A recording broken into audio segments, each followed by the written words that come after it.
ماحولیاتی تبدیلیاں آئی ہیں اس نے پاکستان کو کتنا ایفیکٹ کیا ہے اور کیا خطرات ہمارے سامنے ہیں؟ یہ تو بہت میرے دل سے نزدیک بات آپ نے کی ہے، کیونکہ میں سمجھتی ہوں یہ نان ٹریڈیشنل جو تھریٹ ہیں، جو چیلنجز ہیں پاکستان کو،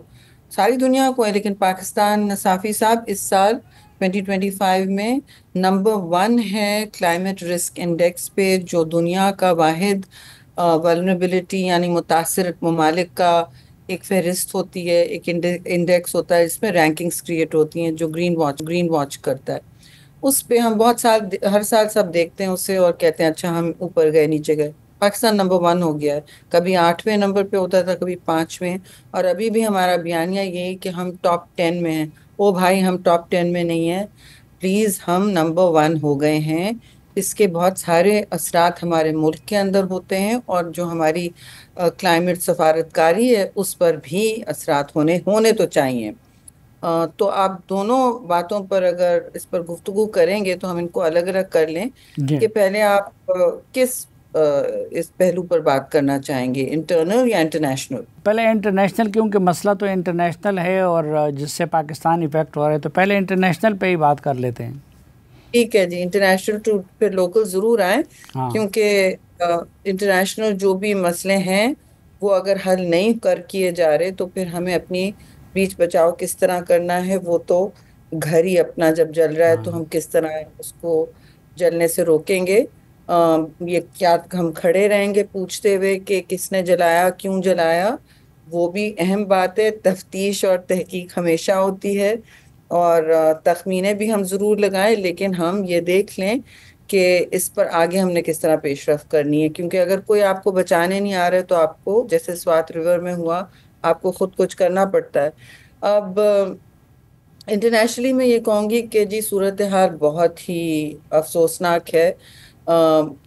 جو بڑی بڑی ہر سال کانفرنسز ہوتی ہیں ان میں ایک سرٹن گولز ٹارگٹس کیے جاتے ہیں، وہ جو ٹارگٹس تھے دنیا کے، جو پیرس گولز ہیں، وہ 2015 کو شاید 16 کو ہوئے تھے،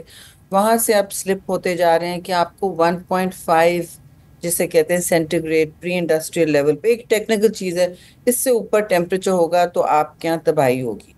اب وہ پروجیکشنز جو ہیں اس بیس پر ہوتے ہیں کہ آپ گلوبل جو اخراج ہے، ایمیشنز ہیں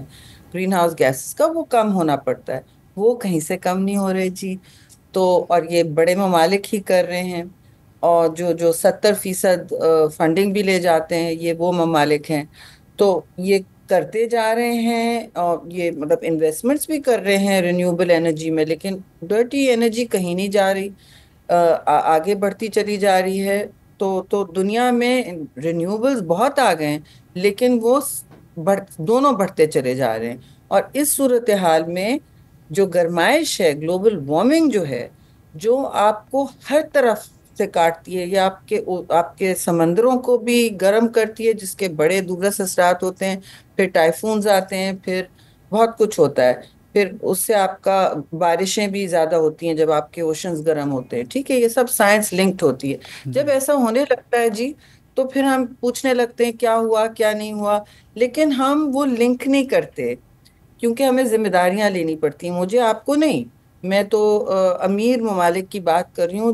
جنہوں نے اپنا پورا کلونیل ایمپائرز بنائے ہیں، جن کی کلائمیٹ امپیریلزم جاری ہے، جنہوں نے سوائے برطانیہ کے جو بہت سیریسلی لے رہا ہے گول، اور کچھ ای یو کے ممالک ہیں جو کر رہے ہیں، ساری دنیا بڑی اس وقت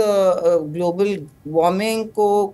میں کمی نہیں لا سک رہی، اور ہو یہ رہا ہے صافی صاحب کہ ابھی آپ نے دیکھا یورپ میں ایمرجنسی ڈکلیئر ہو گئی 40 ڈگریز پہ، انہوں نے ایمرجنسی ڈکلیئر کر دی ماشاءاللہ، لیکن یہ نہیں دیکھتے کہ ہم کن حالات میں رہ رہے ہیں۔ 40 ڈگریز تو کب کا ہو چکا ہمارے ہاں، ٹھیک ہے جی، اپریل میں شروع ہو گیا تھا، اور جیکب آباد میں پھر 50 ڈگری سینٹی گریڈ، 51 ڈگریز، اور یہ ہوتے ہوتے ہر سال 53 کراس کر رہا ہے 3 سالوں سے۔ تو میں کہتی ہوں ہمیشہ پسنی ہو، گوادر تو نہیں، سوری، لیکن تربت میں ہو جاتا ہے، جیکب آباد میں ہو جاتا ہے، بلوچستان اور سندھ کے بارڈر ایریاز میں یہ ہوتا ہے سب سے گرم، یہاں جی، پانی بھی ختم ہوتا ہے۔ تو یہ مسائل دیکھتے ہیں کہ ہم تو بالکل ایک اوون میں ہم تو کوک ہو رہے ہیں جی، we are cooking, we are boiling,